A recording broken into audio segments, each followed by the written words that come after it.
Bismillahirrahmanirrahim. Assalamualaikum warahmatullahi wabarakatuh.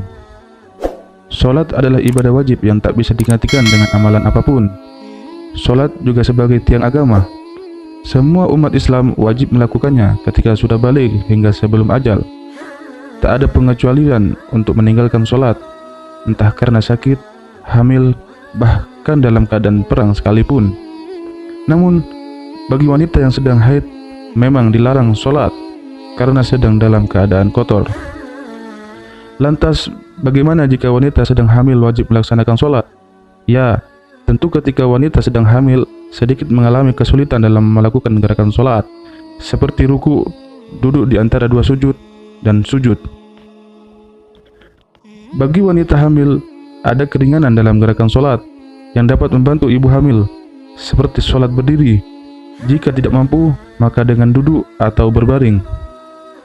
Nabi SAW juga bersabda, "Wa idza amartukum bi amrin fa'tu minhu mastata'tum."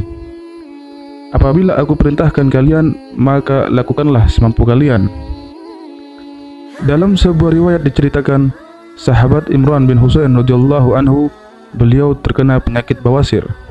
Ketika beliau bertanya kepada Nabi SAW tentang tata cara salat, beliau mengatakan, "Salatlah sambil berdiri. Jika tidak mampu, kerjakan sambil duduk.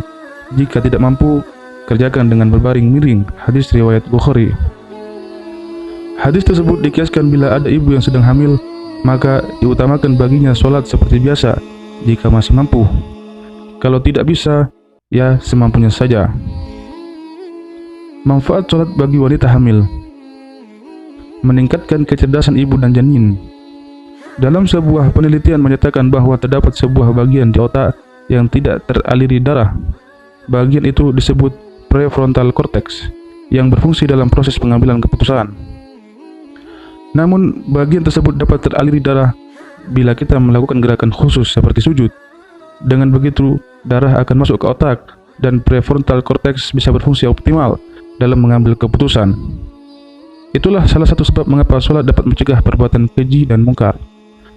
Dengan meningkatnya kecerdasan sang ibu, tentunya juga akan berdampak positif pada kecerdasan sang anak dalam kandungan.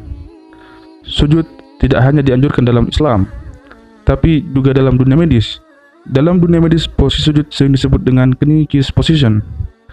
Posisi ini mampu mencegah bayi yang lahir sungsang, serta mampu mengembalikan bayi yang sungsang ke posisi yang lebih normal. Dengan begitu, sujud dapat membuat aliran getah bening menjadi lancar. Ketika pinggul dan pinggang terangkat melampaui kepala dan dada, otot-otot perut berkontraksi penuh. Kondisi ini akan memperkuat rahim, melatih pernafasan dan organ di sekitar perut untuk mengejan lebih dalam dan lebih lama, yang memang diperlukan dalam proses kelahiran. Wallahu a'lam.